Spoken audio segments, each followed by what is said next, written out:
السلام علیکم ورحمۃ اللہ وبرکاتہ۔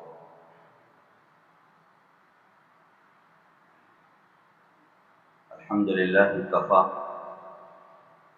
والسلام علی عباده الذین اصطفى اما بعد۔ اعوذ باللہ من الشیطان الرجیم، بسم اللہ الرحمن الرحیم۔ یا ایھا الذین آمنوا اتقوا اللہ وذروا ما بقی من الربا ان کنتم مؤمنین، صدق اللہ العظیم۔ وقال النبي صلى الله عليه وسلم لا يؤمن أحدكم حتى يكون هواه تبعا لما جئت به أو كما قال عليه السلام۔ اللہ تعالیٰ نے قرآن کریم میں اکل حلال کا حکم دیا ہے کہ پاکیزہ روزی کھاؤ، حتیٰ کہ اس کا خطاب رسولوں کی جماعت کو بھی کیا گیا، جو رسول ظاہر ہے کہ وہ گناہوں سے معصوم اور محفوظ ہوتے ہیں، مگر پھر بھی انہیں مخاطب کرتے ہوئے کہا گیا یا ایھا الرسل کلوا من الطیبات، کہ اے رسول کی جماعت پاکیزہ روزی کھاؤ، واعملوا صالحا، اور نیک اعمال کرو، اس لیے کہ نیک اعمال کی قبولیت کا دار و مدار یہ در حقیقت حلال روزی پر مبنی ہے۔ اگر انسان اکل حرام میں مبتلا ہو تو پھر ایسی صورت میں ظاہر ہے کہ اس کی نیکیاں اللہ کے یہاں قبول ہو ہی نہیں سکتی۔ اس لیے انسان کو چاہیے کہ ہمیشہ اکل حلال کو اختیار کیا کرے، پاکیزہ روزی، اپنے اور اپنے نسلوں کی حفاظت کرے حرام روزی سے۔ جو حرام روزی ہے اس میں یقیناً اللہ کی طرف سے برکت نہیں ہوتی ہے، اور ان حرام روزیوں میں اور اس کی فہرست میں سر فہرست جو معاملہ آتا ہے وہ ہے سود کا۔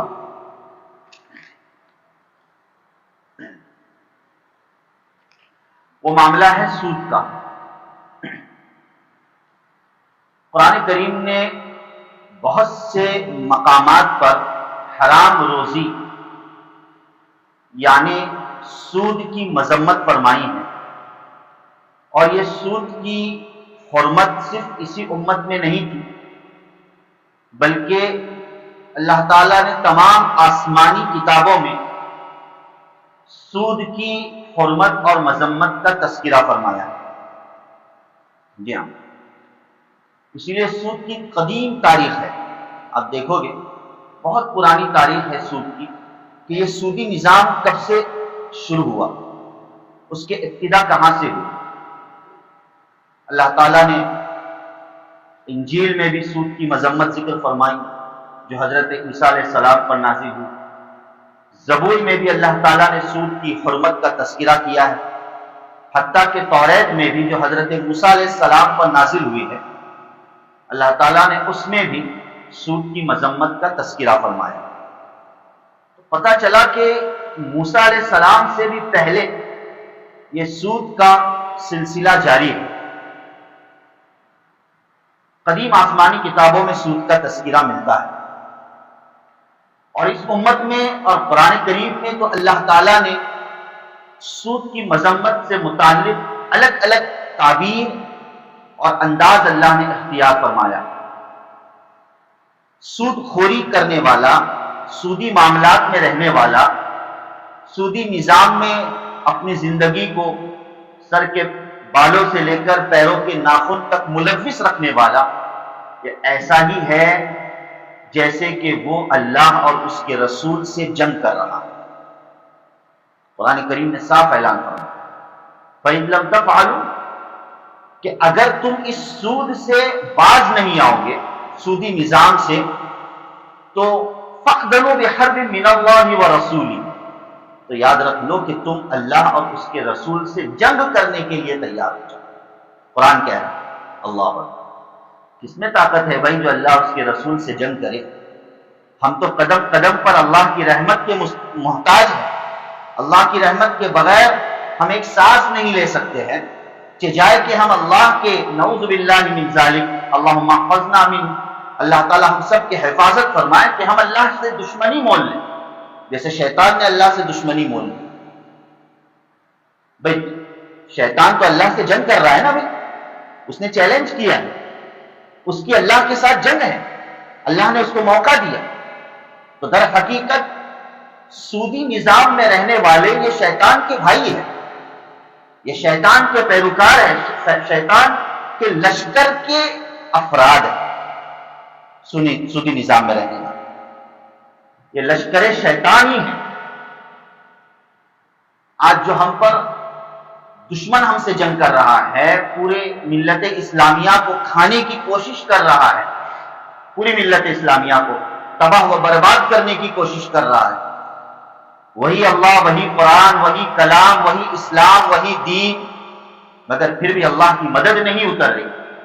اللہ کی مدد سے ہم محروم ہیں۔ اس محرومی کی وجہ یہ ہے کہ ہم تو اللہ سے جنگ، ہماری جنگ تو اللہ سے چل رہی ہے۔ ہماری جنگ کس سے چل رہی ہے؟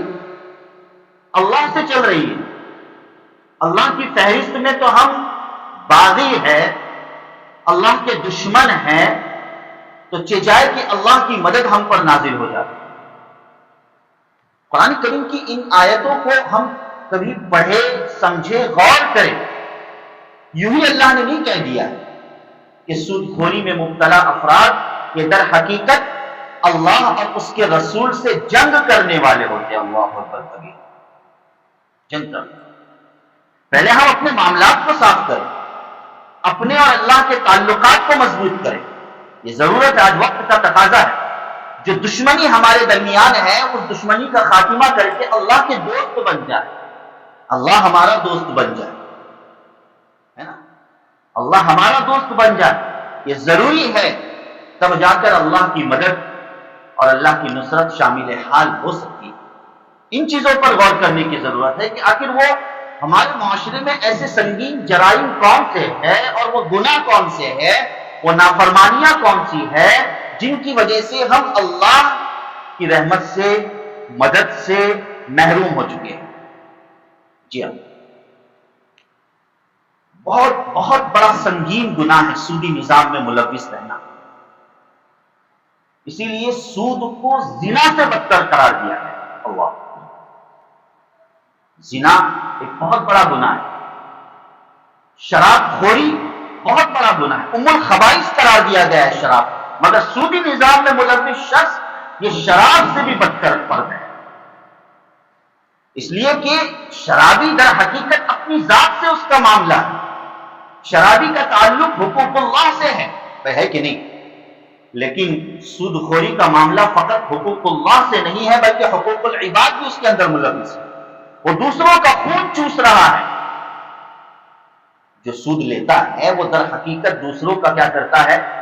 خون چوستا ہے، غریب کی غربت سے، مفلس کے افلاسیت سے، مفلسی سے وہ کھلواڑ کر رہا ہے۔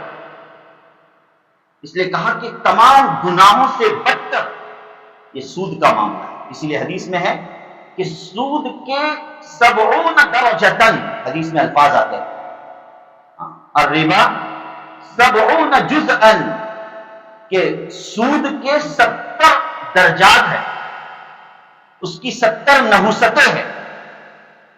الگ بات ہے، بارہا بات آتی ہے کہ عربی میں یہ تعبیر اکثر استعمال کی جاتی ہے 70 کی، تو مطلب یہ نہیں کہ 70 کوئی عدد خاص ہے بلکہ کثرت کے لیے استعمال کیا جاتا ہے کہ سود کے بے شمار قسمیں اور اس کی نحوستیں ہیں،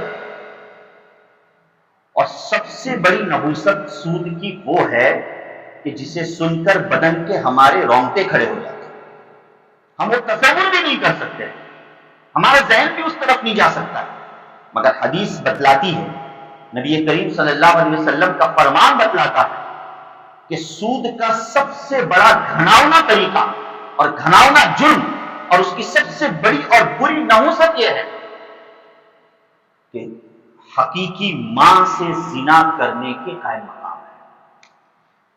اللہ، حقیقی ماں سے زنا کرنے کے قائم مقام ہے۔ بعض روایتوں میں تو 36 مرتبہ کا تذکرہ ہے، اگرچہ روایت کی سند اپنی جگہ پر 36 مرتبہ زنا اور اپنی ماں کے ساتھ زنا اور بدکاری کے قائم مقام سود کو قرار دیا گیا. سود کا ایک پیسہ استعمال کرنے والا، کیا کہا گیا حدیث میں؟ سود کا ایک پیسہ استعمال کرنا در حقیقت 36 مرتبہ زنا کرنے کے برابر ہے. تو جس کی پوری عمارت ہی پوری سود پر ہو، جی جس کا پورا فلیٹ، جس کی پوری بلڈنگ ہی سود پر ہو، جس کا کھانا پینا اوڑھنا بچھونا سود ہو، تو پھر اب کیا اس کی کاؤنٹنگ کی جا سکتی ہے؟ کیا اس کا شمار کیا جا سکتا ہے؟ حدیث میں تو ایک پیسے کی مذمت پیش کی گئی ہے بھائی. اللہ بہت بڑا گناہ ہے سود. آج ملت اسلامیہ کا ایک بہت بڑا حصہ سود میں ملوث ہے. اچھا، یہ سود کا معاملہ جیسے کہ حدیث میں بھی ہے، اللہ کے رسول صلی اللہ علیہ وسلم نے نشاندہی فرمائی کہ جیسے شراب کے ناموں کو بدل بدل کر شراب کو حلال قرار دیا جائے آخر زمانے میں، شراب کے ناموں کو بدل بدل کر شراب کو حلال قرار دیا جائے. آج کوئی کسی بیئر کو اور شراب کو شراب نہیں کہتا، اس کے الگ الگ نام ہیں، وی آئی پی نام لیے جاتے ہیں. بھائی شراب کون بولتا ہے؟ تو کیا نام کی تبدیلی سے اس کی حرمت ختم ہو جائے گی؟ یہی معاملہ سود کا ہے کہ مختلف اس کی اسکیمیں، مختلف اس کی پالیسی جو ہے اور جو اس کے طریقہ کار ہے دور جدید کے اعتبار سے ناموں کو تبدیل کیا جا رہا ہے. حقیقت وہی ہے، ناموں کو کیا کیا جا رہا ہے؟ تبدیل کیا جا رہا ہے، مگر حقیقت تو بہرحال وہی ہے جو مذمت یقیناً شریعت نے بتلائی ہے سو بتلائی ہے، حرام سو حرام.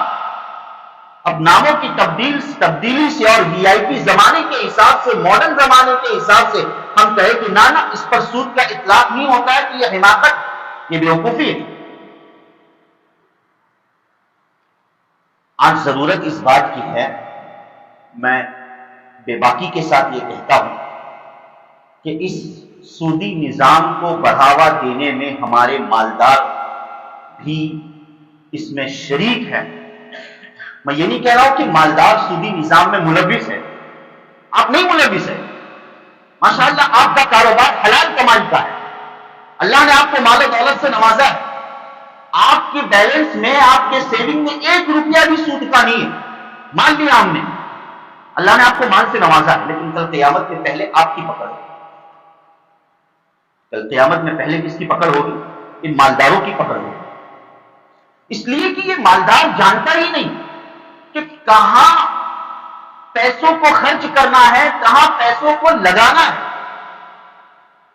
بس میں قرآن کریم نے کہا ہے سورۃ البقرہ میں، صحابہ نے پوچھا اللہ کے رسول صلی اللہ علیہ وسلم ہم خرچ کیسے کریں؟ قرآن نے اگرچہ آزاد رکھا ہے کہ آپ انفاق فی سبیل اللہ کے معاملے میں آزاد ہیں، کیسے ہی خرچ کر سکتے ہو، لیکن وقت کے تقاضے کے تحت صحیح خرچ کرنا اور صحیح خیرات و صدقہ کرنا یہ بہت بڑی اللہ کی طرف سے رشد و ہدایت کی علامت ہے.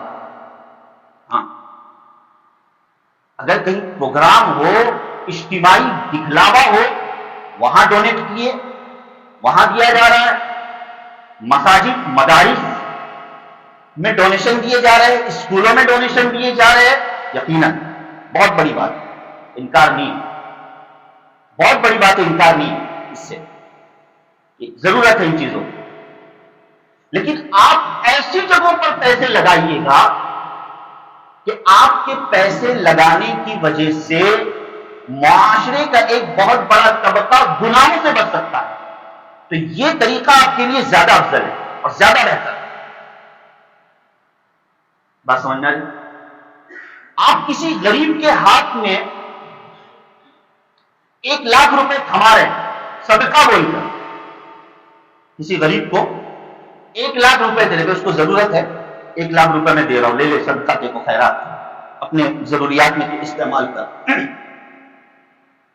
ایک شخص اس طرح کر رہا ہے، مگر دوسرا شخص جسے اللہ نے بدھی دی، دانائی دی، عقل مندی دی، وہ اسی 1 لاکھ روپے کو بطور قرض کے دے رہا.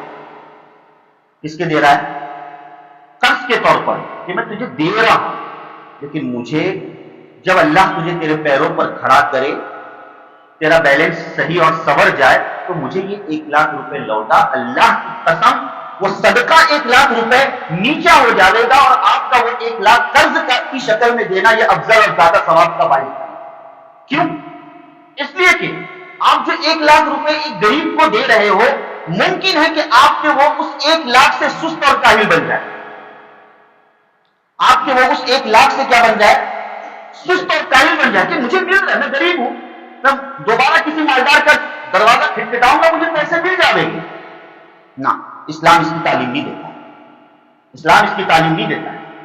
ممکن ہے کہ آپ کے اس 1,00,000 روپے سے وہ سست و کاہل بن جائے اور آپ کے دیے ہوئے وہ 1,00,000 روپے کسی غلط کاموں میں بھی استعمال کر دیں، اس لیے کہ مفت کے پیسے کہیں بھی استعمال کیے، یہ انسانی فطرت ہوتی ہے۔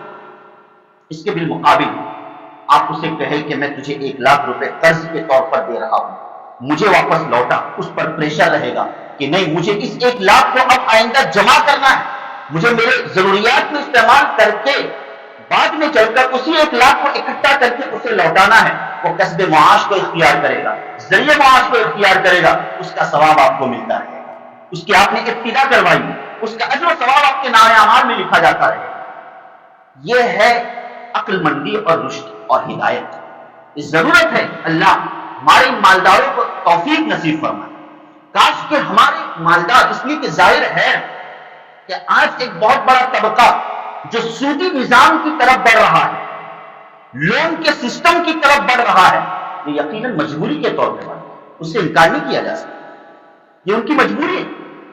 لیکن مجبوری میں شریعت نے اس کو حلال قرار دیا ایسا نہیں ہے بھائی، اسے حلال قرار دیا ایسا نہیں ہے، لیکن ان کی مجبوری ہے۔ کاش کہ ہمارے مالدار یہ سمجھ جائے کہ بھائی ہمارے معاشرے میں جن کو ایجوکیشن کے لائن سے یا دیگر لائن سے ضرورت آ پڑی ہے، اب وہ بینکوں کا راستہ اختیار کر رہے، سودی نظام کا راستہ اختیار کر رہے، تو نہ ہم ان کو روکیں گے۔ اللہ نے مجھے مال دیا، لے بطور قرض کے، ایک پاکیزہ اور حلال قرض لے لے تو، اور جب اللہ نے تجھے کمائی دے دی تو تو مجھے واپس لوٹا دے۔ تو ایک بہت بڑا طبقہ ہمارے معاشرے کا اس سودی نظام سے انشاءاللہ بچ سکتا ہے۔ بہت ضرورت ہے اس بات میں۔ ہم سمجھتے ہیں کہ 1,00,000 2,00,000 اور یا پوری مسجد تعمیر کر دی پیسوں کے ذریعے سے، یا پورا مدرسہ تعمیر کر دیا پیسوں کے ذریعے سے، یا روز راستہ بنا دیا، یا فلانا کام کر دیا، بس کافی ہے ہماری۔ جرائم جو بڑھ رہے کہ وہ جرائم، جن جرائم کو مالداری سے روکا جا سکتا ہے، ظاہر بات ہے کہ سودی نظام کا جو جرم ہے اور وہ گناہ ہے، اسے روکنے کے لیے صرف تقریر کافی نہیں ہے، اسے روکنے کے لیے صرف بیان کافی نہیں ہے، بلکہ اسے روکنے کے لیے مال کا ایک بہت بڑا اس کا متبادل ضروری ہے، اور یہ متبادل مالدار ہی دے سکتے ہیں۔ تو یہ یقیناً گویا کہ اس جرم کو روکنے کا ذریعہ اور سبب یہ مالدار بن سکتا ہے۔ جی ہاں، ایسا سسٹم، ایسا نظام ہمارا ہونا چاہیے دوستوں۔ اللہ ہم سب کو وہ عقل مندی نصیب فرمائے۔ بہرحال اللہ سے تعلق مضبوط کرنے کی ضرورت ہے۔ آج ہم خود اللہ سے جنگ کیے ہوئے ہیں، آج ہم خود رسول اللہ صلی اللہ علیہ وسلم سے جنگ چل رہے ہیں، ہماری جنگ اللہ رسول سے چل رہی ہے، تو پھر دشمنوں سے جنگ میں اللہ کی مدد کہاں سے آئے گی؟ کہاں سے آئے؟ اور معاف کیجئے گا، آج کے حالات کے اعتبار سے اس معاملے میں ان مردوں کے مقابلے میں عورتیں، ہماری مائیں بہنیں سر فہرست ہے۔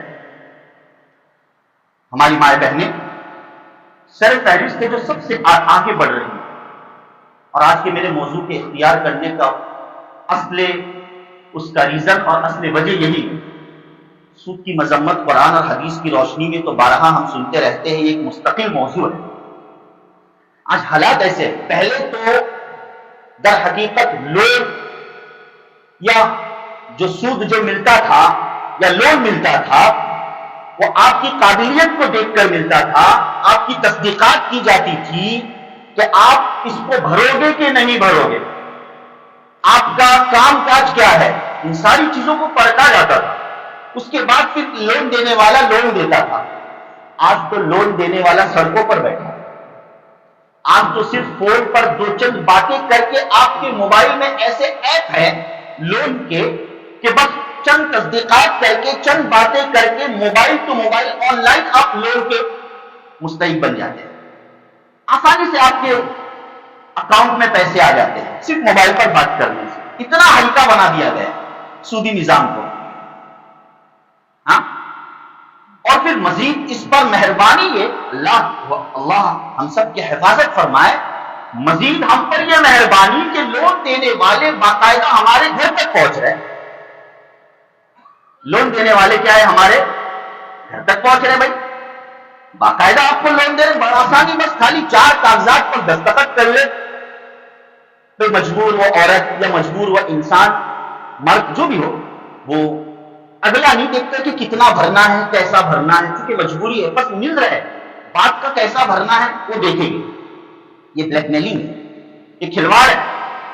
اور اس میں ہماری مائیں بہنیں، معاف کیجیے گا، مسلم طبقوں میں بھی بہت زیادہ آگے بڑھ رہی ہے، بہت زیادہ آگے بڑھ رہی ہے.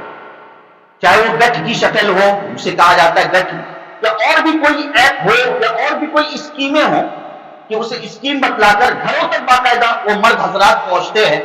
اور عورتوں کی جماعت بنائی جاتی ہے، عورتوں کی یونین بنائی جاتی ہے، اور باقاعدہ ان عورتوں کے ذریعے سے اکثر و بیشتر 99% اس میں عورت ملوث ہے.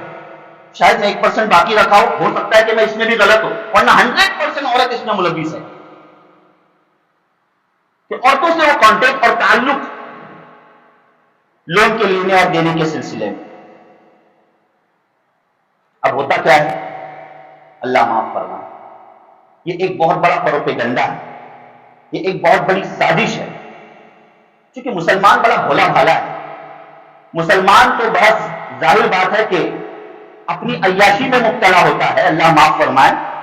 ہاں، اپنے عیاشی اور عجب میں مبتلا ہوتا ہے، ان مکاریوں، اور ظاہر ہے کہ ان سازشوں کی طرف اس کا ذہن فوراً نہیں جاتا ہے. لہذا حال یہ ہوتا ہے، معاف کیجیے گا، حال یہ ہوتا ہے کہ معاملہ سود خوری سے سفر کرتا ہوا جسم فروشی تک پہنچ جاتا ہے. معاملہ سود خوری سے سفر کرتے ہوئے جسم فروشی تک پہنچ جاتا ہے. جب وہ مائیں بہنیں ان قسطوں کے ادا کرنے سے عاجز ہو جاتی ہے، نہیں بڑھ پاتی ہے، تو اب ایسی صورت میں انہیں دھمکیاں آنے لگتی ہے، انہیں بلیک میلنگ کیا جاتا ہے، اور پھر معاملہ جسم فروشی تک پہنچ جاتا ہے، اور ایک بہت بڑا طبقہ ماؤں بہنوں کا اس میں ملوث ہو جاتا ہے. قریبی ملک شری لنکا کی رپورٹ پڑھیے گا، آپ کو پتا ہوگا کیا حال چل رہا ہے وہاں پر. شری لنکا کی ماں بہنوں کے ساتھ کیا معاملہ ہو رہا ہے. اور وہ شری لنکا چھوڑیے، اللہ ان کی ہماری ماں بہنوں کی حفاظت فرمائے، عزت و ناموس کی. خود ہمارے ملک میں، خود ہمارے علاقے میں یہ حالات چل رہے ہیں، خود ہمارے علاقے میں یہ حالات چل رہے ہیں. کیا ان مردوں کی پکڑ نہیں ہوگی؟ کیا ہم مردوں کی پکڑ نہیں ہوگی؟ ہوتا یہ ہے کہ بھائی مرد حضرات یا تو عورتوں سے دور فارن میں ہیں، جاب کر رہے ہیں، انہیں یہاں کا کچھ پتہ نہیں ہوتا عورتیں کیا کر رہی ہے کام. ہاں، عورتیں نہ جانے کتنی اسکیموں میں ملوث ہے، شوہر کو کچھ پتہ نہیں ہوتا ہے. یہاں پر معاملہ چلتے رہتا ہے، اللہ حفاظت فرمائے. بے حیائی، یہ سود خوری کا معاملہ آج در حقیقت بے حیائی کے راستے تک پہنچ چکا ہے. سود خوری کو بے حیائی کا ذریعہ بنایا جا رہا ہے، اور یہی بے حیائی ایمان سے نکلنے کا سبب بھی بسا اوقات بن جاتا ہے.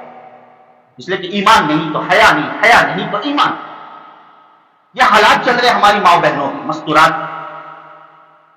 ہم مردوں کی پکڑ ہے. ابھی کہ عورت کو شریعت نے 1 پیسے کا مکلف نہیں بنایا، یہ سمجھ لیں ہم اس بات کو. 1 پیسہ کمانے کی عورت مکلف نہیں. 1 روپیہ آپ کا سارا، عورت کا سارا خرچ، چھوٹا ہو، درمیانی ہو، بڑا ہو، اس کی ساری ذمہ داری کس پر ہے؟ مردوں پر. مردوں پر. اگر آپ کو طاقت نہیں ہے عورت کے خرچ کو برداشت کرنے کی تو مت کیجیے گا نکاح. قرآن کہہ رہا ہے، شریعت کہہ رہی ہے کہ آپ اگر حقوق کو ادا نہیں کر سکتے تو آگے مت بڑھیے گا. لیکن افسوس کہ چونکہ ہم اسی میدان میں ہیں، آئے دن ایسی قصے کہانیاں ہمارے سامنے آتے رہتی ہے، سر پکڑنا پڑتا ہے کہ یہ کیا چل رہا ہے، کیا چل رہا ہے. کتنے ایسے خرچ ہیں جو مرد رسم و رواج کے نام پر چھوڑ دیتے ہیں.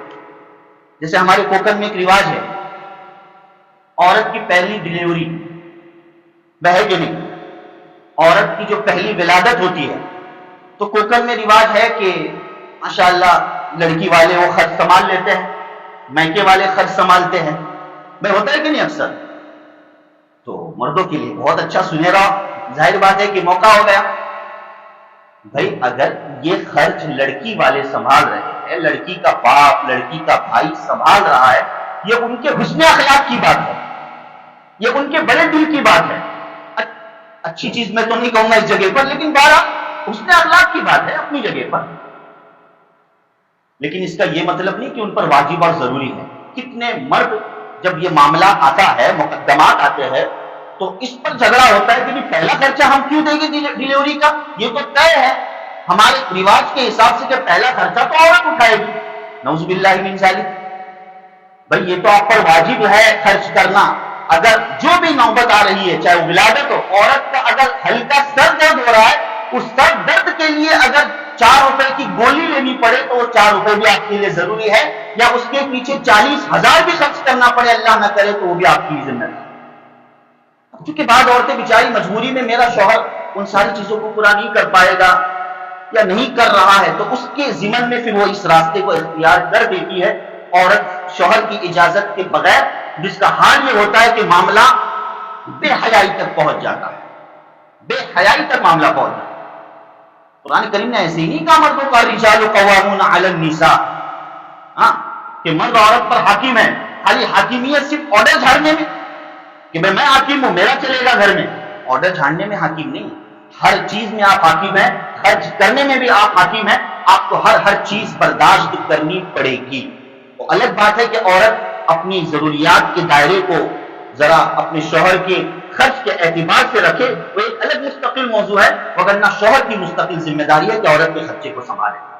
ورنہ حال یہ آئے گا کہ اگر ہم نے عورتوں کے خرچوں کو نہیں صحیح طریقے سے دیکھا کہ ہماری مائیں بہنیں کیا کر رہی ہیں، اس پر ہماری نظر نہیں ہوگی، تو پھر معاشرہ آئندہ سالوں میں نہ جانے کہاں سے کہاں تک اس نحوست میں پہنچ سکتا ہے، کچھ کہا نہیں جا سکتا. اس لیے خدا اپنے گھروں کو ہم صاف کرنے کی کوشش کرے. اللہ ہم کو اس کی حکمت اور اللہ تعالیٰ اس کی طاقت ہم تمام کو نصیب فرمائے. معاشرے سے اس بدترین گناہ کا اللہ پاک خاتمہ فرمائے، اور جو اعلان جنگ اللہ نے کیا ہے اس اعلان جنگ میں سے ہم کو نکل کر اللہ سے محبت اور دوستی کا اللہ تعالیٰ خود ہمیں پروانہ عطا فرمائے. آمین یا رب العالمین. وآخر دعوانا ان الحمد للہ.